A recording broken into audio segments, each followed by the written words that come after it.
Hi, and welcome to A Drummer's Guide to, the podcast all about the things that it takes to be a professional musician, aside from actually playing your instrument, which we kind of take as a given here for sure.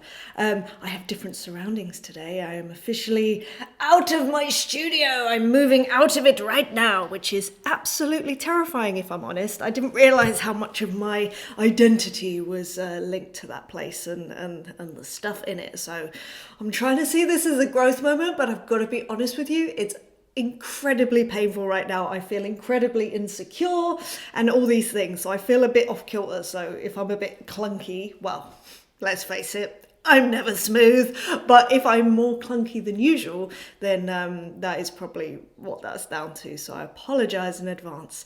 But anyway, I wanted to start out today just by thanking the Patreon supporters, because I realised that I don't thank them enough. So I thought that I would do a shout out for each one, or as they come up. I'm going to start by going retrospectively by the ones that have been a member the longest, and then hopefully we'll get up to present day and be able to, carry on into the people that actually donate each week. So today I would like to personally thank Matthew North, who is the longest standing Patreon member. In fact, I should have looked at how long he's been a member for. It's over a year, well over a year. In fact, I feel it might be over 2 years now that I'm thinking about it. But Matthew is, he's actually a musician, fantastic musician. We actually worked together. He got me on a few of his tracks, recording drums in that very studio that I have moved out of. Sorry, today is a strange day. And he's been supporting the podcast since then. Not since we worked together, but in the last 2 years. And if you want to go check out his music, you can do at matthewnorthmusic.co.uk. Really great guitarist, really lovely songs, and he's based in the southwest of England, essentially. I think I've got that right, Matt. I might have that wrong, and I might have made that up, but I'm almost certain that you're in the southwest, right? I think I'm going crazy. Like I say, today is one of those days.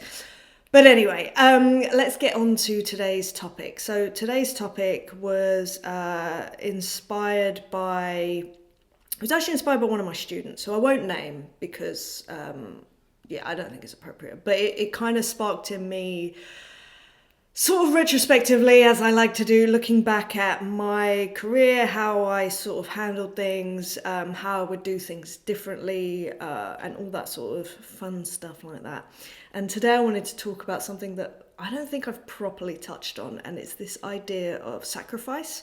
I want to say the importance of sacrifice, being able to sacrifice, as well as the pitfalls of sacrificing things. And I will go into more detail, funnily enough, in this episode. So the first thing I'll say is that, and again, this is all just my kind of opinion. This is all my experience. This is certainly not the one and only way to do things, but it is certainly the way that I do things, have done things. As I say, have I done things perfectly? No, not even slightly. But has it worked for me? Yes, absolutely. I don't think, even though my identity has been shaken today and I am being tested, luckily I have a therapy session on Thursday. I will be yabbering on to her about it because I know that she'll offer me some great insight. She is fantastic. By the way, completely just not even related. I just need to check that you can actually see this. I'm wearing the Haringey Greyhounds hoodie right now. It is an ice hockey team. My sister is the captain. I know, I'm that person, because she's cool. But anyway, they played a match on Saturday and they won 11-0. Oh, it was fantastic. And she scored. Fantastic. It was a really great match. Really enjoyed it. Anyway, repping the Greyhounds. Come on, let's go. And they're based at Alexandra Palace for anyone that is interested in becoming a fan. I am a heavy fan, obviously, not that I'm biased. Anyway, let's talk about sacrifice. Excuse me. So, I do believe that sacrifice is necessary to be in this industry. I think it's necessary to excel at anything in life.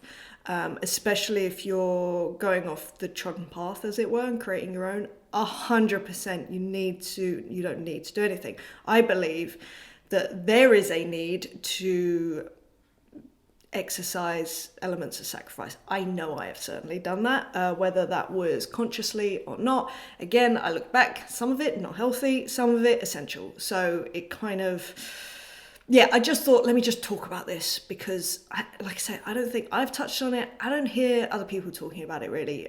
Maybe a little bit actually. No, that's not true. Maybe in some circles, because there's this whole thing of like, what are you willing to sacrifice for success? And I think that there is some truth to that in my experience. I do believe that I chose to sacrifice many things. I believe that I also did not choose, but sacrifice many things. In the moment, it didn't seem important to me. I didn't feel like I was losing much at the time by sacrificing it. As I look back, did I? Yeah, definitely. But do I regret it? No, I don't. But anyway, right, sorry. I'm being a bit elusive, so I apologize. By the way, also, I got a brilliant comment on one of my old podcast episodes, and the comment was something like, just a little tip to make your episodes better. Get to the point quicker. And I was thinking, dude, you're clearly new here. It's not my vibe. It's not my vibe. Sorry. And that's fine. If you don't like it, that's cool. I ain't gonna start getting to the point. The whole point is the ramblingness nature of being a human. But anyway, so sacrifice. Concentrate. So let me talk about the things that I believe I sacrificed coming into being a musician, all of that. The first and most obvious thing that I sacrificed, because bear in mind, I started playing when I was 11. It was back in 99. So I was at school, I had friends, all that sort of stuff. I 100% sacrificed my friendships for the drums, 100%. That was a conscious decision because at the time, my friends in inverted commas were not great. They were not very nice. So to me, it was actually a way to escape that. The kind of, just teenage years nightmare, absolute nightmare.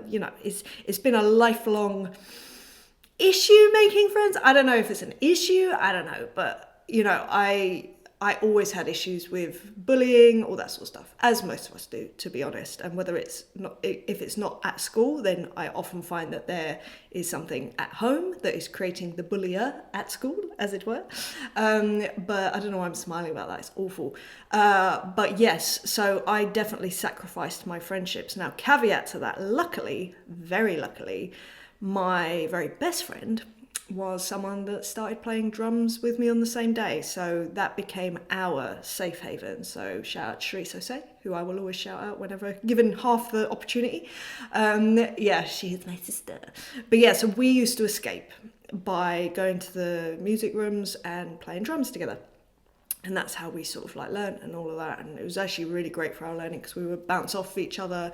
And, if we were going through stuff, the other person could pick the other one up when times were tough, which inevitably they get tough sometimes, and that's okay. As time went on, I was sacrificing things like romantic relationships a little bit, maybe not as much as I think now that I think about it. If anything, maybe my drumming was put on the back burner for a bit of time there, but often the drums was the thing. A boy was not, it didn't really factor into it.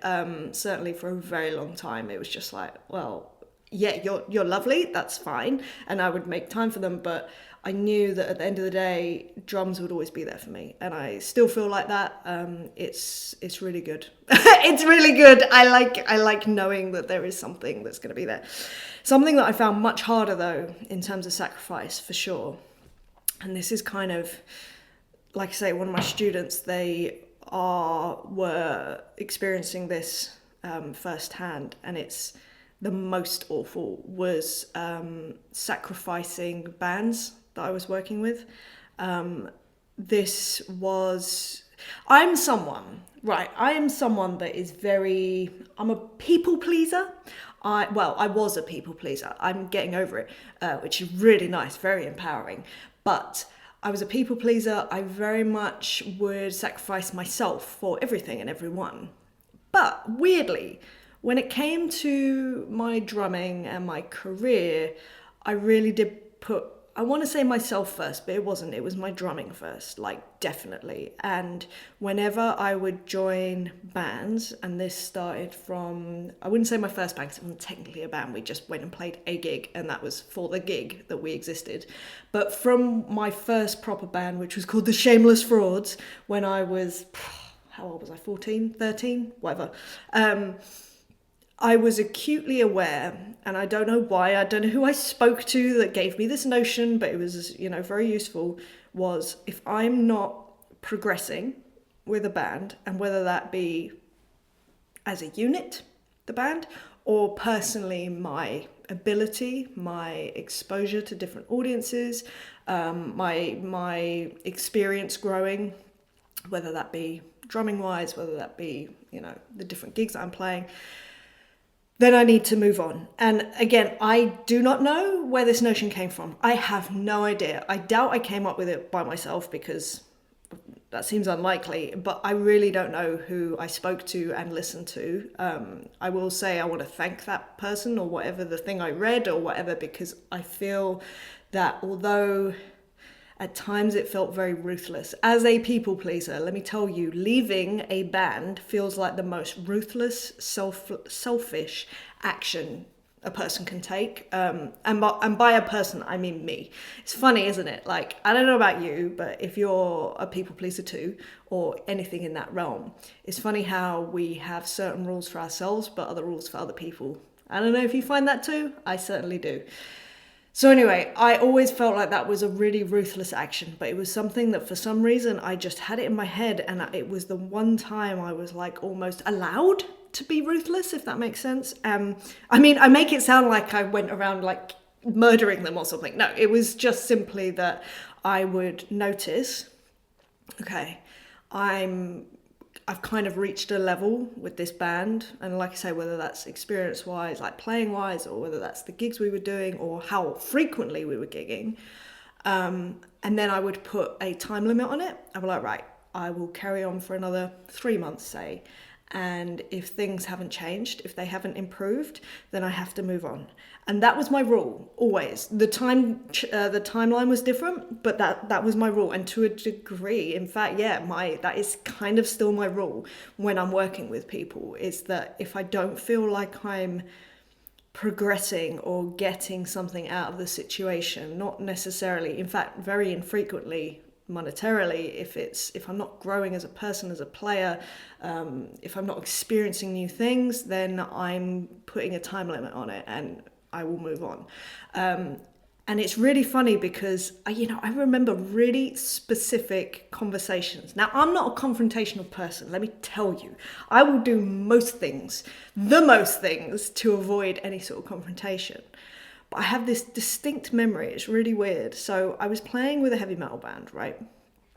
When I want to say I was 17. I must have been 17 because, now that I'm thinking about it, I was still in school, but I'd just done the Young Drummer of the Year. So I was 16 when I did that. I was right on the cusp of the age limit. So that was in the January. And then this must have been in the October or something like that. So I was playing with this metal band, and I love this band. Can I just tell you, I love them. I used to go watch them before I joined them. I was desperate to join them. They didn't want a female. I convinced them essentially. It was wicked. I really, really enjoyed it. But anyway, I had an opportunity come in, and it was through Mike Dolbear. Shout out Mike Dolbear. So who runs, he does still run the Young Drummer of the Year now in tandem with Zildjian, I believe, and it's become worldwide, which is amazing. Congrats, Mike. As if you're listening to this, bless you, Mike Dolbear. I love you so much. So anyway, I had done that competition, and Mike had called me and said, right, because you were in the final of that competition, there's an opportunity where Thomas Lang who's a drummer Sorry, I always assume that it's only drummers that listen to this. I know that it's not. He's a very well-known drummer within the community. He's coming over to do a masterclass. Now this guy, he's an Olympian of like drumming, basically. Very, very fast, very precise, all this sort of stuff. Very, very terrifying to watch. And he said, would you like to come and support him on a masterclass, clinic thing? And I was like, yeah, like absolutely. So I took this thing on. And then I got a phone call from the band at some stage saying, there's a gig that's come in, and it was the same date as this clinic. So I said, I'm really sorry, I can't do that. I've already got something booked in, sort of thing. And I get this irate phone call from the singer who basically was going, how can you say no to this? How dare you? You promised us that you would prioritize us. Rah, rah, rah, rah. He was going ham at me, like proper. Now bear in mind, by the way, now that I'm thinking, this man, he was not a child. He was not a teenager. This man was in his mid-20s shouting at a 17-year-old, first of all. Let me just point that out. I've only just realised that. Not cool, man. Not cool. I'm not naming your name, but you're not cool. But anyway, and instead of being like feeling really attacked or bad and retreating, which is what I would often do, something in me was like, well, no, actually, you're right. I did promise that I would prioritize you, but you know what? I'm not, because do you know why? I'm prioritizing me first. And that kind of shut him up, it felt great. I still feel good about that interaction all these years, like it's 20 years it's been, and I still feel like, yeah, I nailed that. But it made me realize in that moment that actually, yes, I A am and B should be prioritizing myself. Like, I know that I knew, and I still know where I want to go. I knew from 14 years old. So I started playing at 11, but I knew at 14, I knew what I wanted to be doing. I knew I wanted to be on the road. I knew that I wanted to be a session musician. And I knew that doing that drum clinic, which by the way, I'd already said yes to. So I have a whole thing around that as well. Like, in the vein of integrity, I suppose. Like, if I say yes to something, unless it's very exceptional circumstances, I'm doing the thing. I need to be reliable. I need to be known as being reliable, because you ain't going to get called if you're known as flaky. I know so many musicians that don't get the call because it's like, they're great, but you've got a risk that they may not turn up, they may ditch the gig for a better gig, all this sort of stuff, so they don't get the call. Too stressful, too many uncertainties, but anyway. But that was kind of a really sort of stark moment for me, where I look back and go, yeah, do you know what? That's something that I didn't sacrifice, was my vision, my goals, my journey. I knew where the boundaries were. So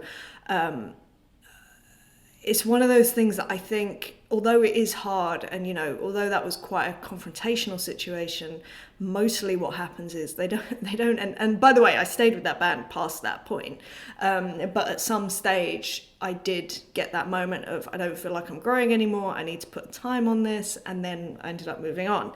And it was hard. I when I tell you, I love every band, every musician I've ever played with. Even if we didn't necessarily get on, it is like what's that film? Immediate Family. It is like immediate family, and you don't need to like your family sometimes, but I tell you what, I would do anything for, I was going to say most, but I'm pretty sure it's all of the people I've ever worked with. And it's just one of those things, you create this very strange bond very, very quickly, and it is that family vibe. So when I tell you that moving on from bands is hard, it is so hard, and you will get a range of reactions. You will get people that are really angry about it. They're angry at you and all that sort of stuff. I've had that. And it always happens in the way that it's always the people you don't expect. It's the people that you think are going to be cool with it and just very cool about it. They're always the most hurt, but then maybe that's the thing. Maybe it's because they're the people that you're closer to or you connect with more and they feel more hurt by it. And then it's always the ones that you think are going to be aggro that are really not dismissive, but just like, yeah, all right, yeah. Or maybe they're like, great, I think you should, or, good luck to you, or whatever. Like, there really is such a spectrum. The other thing I will say is that time does change things, and even people that may have been angry in the moment may come back around. I think there's only a couple of people that haven't yet come back around, but I'm sure they will someday. To be fair, I just haven't come across them yet. But so like I say, it very much is that kind of element of self over everything else if you want to do the session musician thing. Let me tell you, it's a very lonely place to be though, so just be aware of that. And if you are someone that wants to be part of a band, it's a completely different mindset. It's not one that I'm wired with, which I'm fine with that. I think some people may see it as selfish. Yeah, it is. I know in other areas of my life I'm not. But like I say, for some reason, when it comes to being a session musician, I know what my goals are. I have not really found people that are one for one in the same headspace as me. And if they are, it's because they also want to do the solo thing, as it were. And I always really saw myself as a lone wolf, kind of just making my way through this industry. And, you just pop into situations for maybe 3 months, maybe for a year, maybe 2 years. And then you come out again and you go somewhere else. And there's something really freeing about that for me. But there is always going to be a downside. And unfortunately, that is the sacrifice of having to sort of leave situations and essentially sacrificing bands or musicians that, it makes it sound really like nefarious now that I'm saying it, but yeah, it's not that nefarious and it's very understandable. And as you go along, the sort of more professional people that you work with, the more that they're like completely understanding and like, yeah, cool, like good luck to you, like it's been great fun and I'll see you around sort of thing. So I would definitely say that is a defining factor. So if someone is being very, very aggro with you, to me, I can almost definitely say they're probably not that experienced professionally speaking. So the other thing is as well, because I often found this was this is kind of an oxymoron from what I've just said in some respects, but I also found that I would sacrifice, like I've just said all of this, right? But there's a fly in the ointment here, which is that when I say yes, here's my rule in my head, right? When I say yes to things, I've said yes, I've committed to them, therefore I'm doing them. I've kind of always operated with that. So I will never leave people in the lurch, not unless it's absolutely necessary. And the problem with that is that I am then occasionally sacrificing my career for one thing that I've agreed to. So there was a time where I had one gig booked in with someone that I adore. He is one of my favorite people on this planet in my life. I feel so privileged to know him and his wife, and just his being in his orbit is just one of the most wonderful things. Anyway, and I had one gig booked in with him, and when I did, I also had the opportunity to go on a tour with Kim Wilde. And for, I want to say, a few days, this was like, for a few days, I wasn't even entertaining the idea of like letting him down on this one gig because I care about him so much. As it turned out, people sort of talked me around like, Emily, that's insane. Come on, you need to like, let's think about this logically. And I'm like, oh, okay. So, and this was not that long ago. This was maybe 5 years ago. I say not that long ago. Maybe that is long ago now. But yeah, it was one of those moments where, and I did end up depping out my friend's gig to go and do this tour, of which he was like, of course you should go do that tour. Like, don't come and do my gig. Are you insane? Like, so it was, bless him, like, he's always been so supportive. It's just unbelievable. So anyway, I was sort of, and I have done that before. I have given up opportunities because other things have been in the diary that maybe the potential opportunities that might have come from saying yes to the other thing, and sacrificing the thing that I've committed to. Yes, I'm sure that I have passed up opportunities, for sure. Do I regret it? Nah, because I can't actually think of the actual things that I've given up, so they couldn't have been that important, let's face it. And if everything that's happened has led me to this point, take it, even though I am having an existential crisis today. No, much too heavy. Oh, goodness gracious. So I would say, sacrifice is definitely an important part of being a session musician, for sure. Just endeavouring on anything creative that it has any semblance of sort of, I was going to say sort of a solo element to it, but actually, even if you're in a band, there is still going to be a massive amount of sacrifice. If you are with a group of 3 other people, 4 other people, 5 other people, you have to collectively sacrifice for each other. That is hard. I find that impossible. I can't get my head around it because I've never, like I said before, I've never met a group of people that have the same kind of goals as me. And again, it's partly because being in a band situation, it just isn't in my DNA. It really, really isn't. And that is sort of evident from me leaving the Darkness situation. It just wasn't right. It wasn't right for me. And ironically, and again, I'm going to sort of come on to this now, is there are sort of pitfalls when it comes to sacrificing, because I find there's a scale.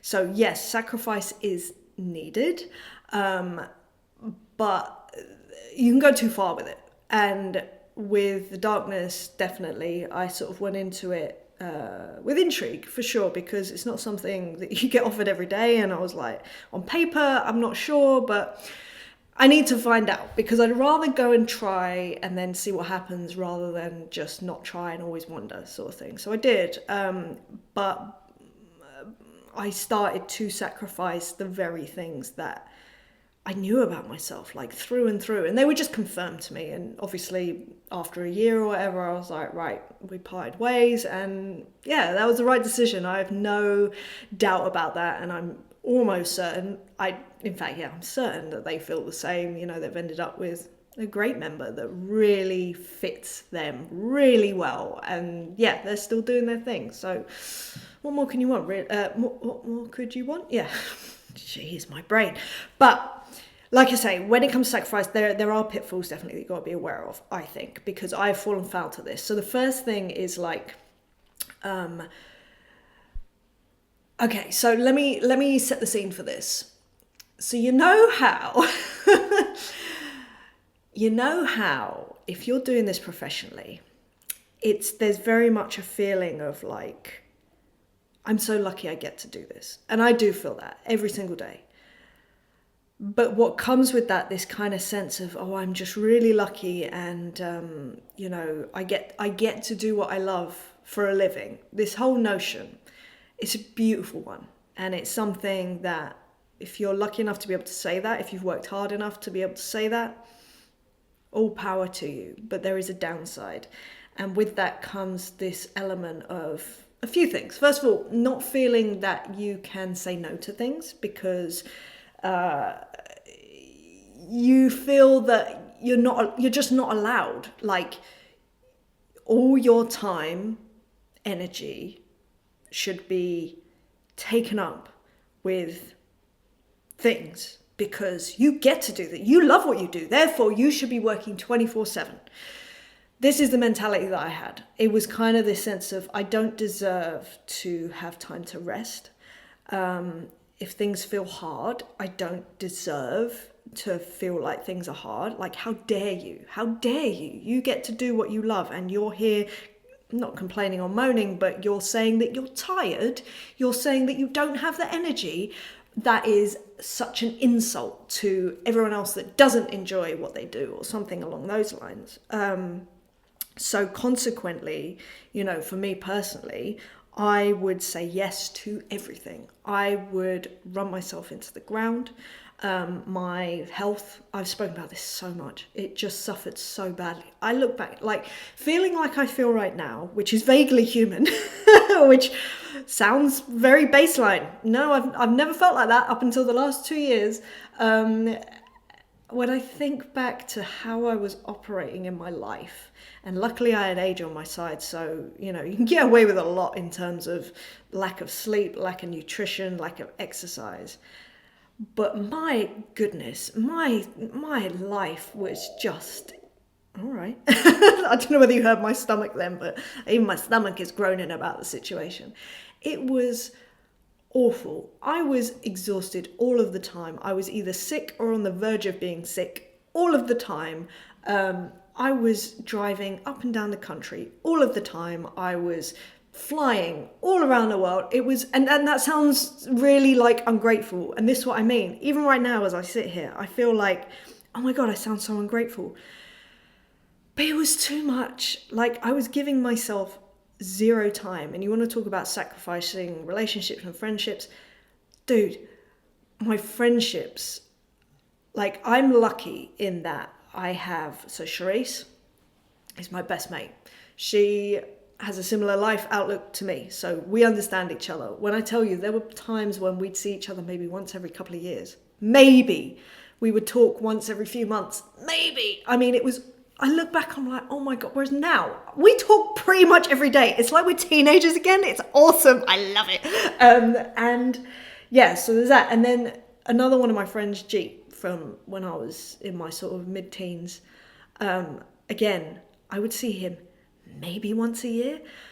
But these friends, they stuck around, and I'm so grateful for that. But most people didn't. And I don't begrudge them that. That is like, of course you wouldn't. Why would you stick around when I'm just off doing all the things, like running myself into the ground, but not making the time for my friends, for my family? I wouldn't see my family that often. Like, it's just not worth it. Like, I was sacrificing all of my time for my career because I felt so guilty that I got to do this as a living where other people did not. And I've come across this a lot with other people as well, and they feel like they have to fill all of their time only with work stuff. They feel that they have to, or they can't take a day off. If they're feeling tired, they feel bad about it. If they have no energy, they feel bad about it. If they have, like I say, any semblance of free time, I should be doing this, I should be doing that. No, please don't do what I did.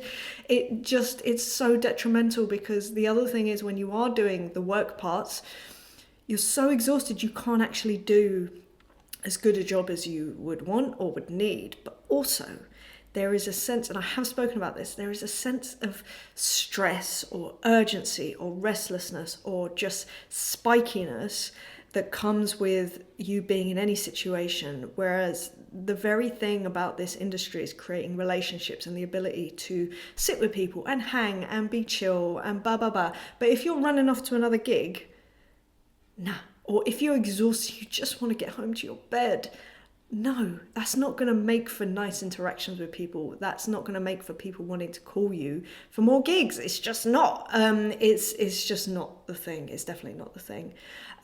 So I'd say, yeah, be really, really mindful of kind of sacrificing yourself and your well-being for your career, basically. And just, again, for me, it's a guilt thing. It's definitely a guilt thing of like, I shouldn't be allowed to have a day off because I get to do what I love. I'm better at this now, by the way. I try to take like weekends off. I know, it's crazy. Fun, well, not fun. So, little story. When we were growing up, me and Therese, I remember to be fair, it was probably from when we left school, because obviously we were in school, but when we were kind of doing the professional thing, so it would have been 18, I would have been doing covers gigs as well as doing like originals gigs with artists and working for free a lot, doing all that, getting paid for the covers gigs. That was sort of tiding me over, making me able to pay rent, all that sort of stuff. But I was gunning it every day, like I say, all the time, driving all around the country, taking bass players, Hi George, in my car and just like driving us up and down the country to various places and doing very random shows and blah, blah, blah, blah, blah. Anyway, I remember speaking to Teresa's dad and every time he would be like, Emily, I need you to take one day off a week. And when I tell you, this seemed like the most insane suggestion that I'd ever heard in my life.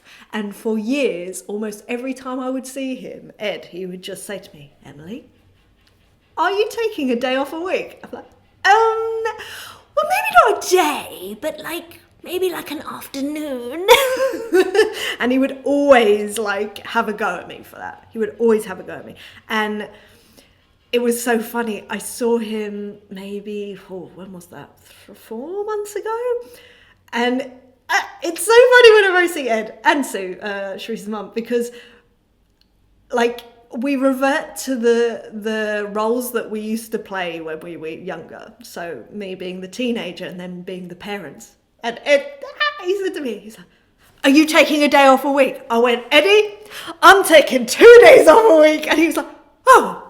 And he was like, and are you looking after yourself? I said, Ed, look at me. Do I not look like I'm in a great place right now? And he's like, oh yeah, okay, fair enough. And I was like, this is brilliant. But anyway, I feel like giving yourself that rest time, allowing to have that, not sacrificing your health, your well-being, your relationships, all of that stuff is actually going to serve your career. But it's very, very hard to allow yourself that. It's very, very hard to allow yourself to walk away from situations that you know that aren't serving you. It's very hard to just get the balance, I think. Yeah, that's what it's about, I think. Getting a balance. And also, one last thing I'll leave you with is this thing of, again, the guilt of kind of getting to do what we love. Just because you're doing something that you love, it doesn't mean that it's not hard sometimes. And it is hard. This is hard. This is really difficult. We may love it to the bottom of our souls, but it doesn't mean that it's easy. If anything, it's hard because you love it, if that makes sense, because it's heartbreaking when things aren't working and you're trying to desperately make them work. So I'd say, if you're feeling like today is not the day, I do not feel good, I feel exhausted, can I give you the permission? Please take the day. You can blame me 100%. Message me, blame me. If something goes wrong, I don't care. Take the day. If someone says you should be doing this, you should be doing that, blame me. Emily told me to rest today. Yep. 100%, that's what I did. I did that. Go rest, please. But anyway, I'm going to leave you on that note. I hope that has sort of helped you in some way if you are feeling like you're sacrificing things, or maybe not realizing that you do need to sacrifice things. This is the other thing. This is something that I didn't actually touch upon. We all only have so much time in our week, in our day, in our life. We only have so much energy. You don't need to do anything, but it would be wise to be very purposeful with how you use that time and where you put that energy. Because if you sacrifice yourself too much, you will end up giving everything that you have to other people, to other people's projects, to other people's agendas, and you will not leave anything for yourself. So although you may be doing what you love, you will find yourself miserable. And I have found myself in that place multiple times. And at the time, I didn't know what it was. I didn't know why. I don't know what I thought. I just thought I was depressed, to be honest. I just thought, this is just the depression. No, I mean, yes, I do suffer with depression and anxiety, but it also was exhaustion. It also was not choosing myself. It also was not being healthy. And it also was not, having the time to have relationships and friendships and all of that. It was the thing of I still have this, getting a message on my phone, 100% of the time. Even getting a message on my phone or someone calling me would fill me with stress and anxiety and made me feel like, ugh, and just heaviness, and just, it felt hard. Like, and these were messages from friends. Like, this was friends. Whereas now, I'd say maybe 50% of the time I feel like that, but then 50% of the time, I feel like, oh, nice, I can have a conversation and I can catch up with this person and I have the capacity. Again, I'd say it's 50% of the time, so I'm nowhere near where I'd like to be, but let me tell you, it's an improvement. Anyway, but the point I'm trying to make is there's only so much time and energy that you have, so therefore be very purposeful about where you put it, and do not put all of it into your career.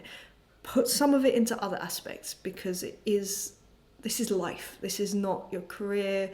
I don't believe should be all of your life. I don't think. Not as a session musician. I think it's different if you're an artist making your own music, because at the end of the day, yes, we're serving other people, but you need to be at your best to do that, I think. So sacrifice things, but don't sacrifice yourself too much. This is basically an episode of oxymoron, all the oxymorons from a moron. No. Anyway, I'm going to leave it on that note. If you have enjoyed this episode, then please feel free to like, share, and subscribe. You know the drill. And if you would like to support this podcast on Patreon and get a shout out, as Matthew North did today, hey Matt, then you now can if you go to patreon.com/EmilyDrums. If you would like to offer up a topic suggestion for an episode, if you have a specific question you'd like to ask me, then you now can if you go to EmilyDrums.com/AMA, as in ask me anything. Now, I will say that there is a backlog of people that have asked questions. I have had an episode planned out and ready to go for the last 4 weeks, and I feel like the person's name is Deck. So I need to apologize to you, Deck. It's ready to go, like to film, but for some reason things keep happening. I'm like, oh, that really resonates with me today. I need to talk about that. So I'm not going to promise, but I'm going to semi-promise that the next episode will be your episode, which is about getting in, if I remember rightly, getting in a tour. You're leaving your job in March. So yeah, and the tour starts in March, but then you're really worried about what's going to happen after that tour ends and you've already left your job. So how to maximize that. I believe that that's what you were asking me, and I hope it's Deck. I hope I've got that name right. I've got it right on the episode that I've written out. So if I've got that wrong, I will be name checking you correctly next time. Anyway, I shall love you. I shall leave you. Oh, also, do you know what? No, come find me on Instagram if you want to come say hey. That's all I have to say. All right, have a beautiful day. The sun is shining here, which actually was a nightmare at the beginning because I was like washed out. It was very strange. Anyway, yes, hope you have a lovely day, and I shall see you next time for another episode. All right, lots of love to you. See you later. Mwah. Bye.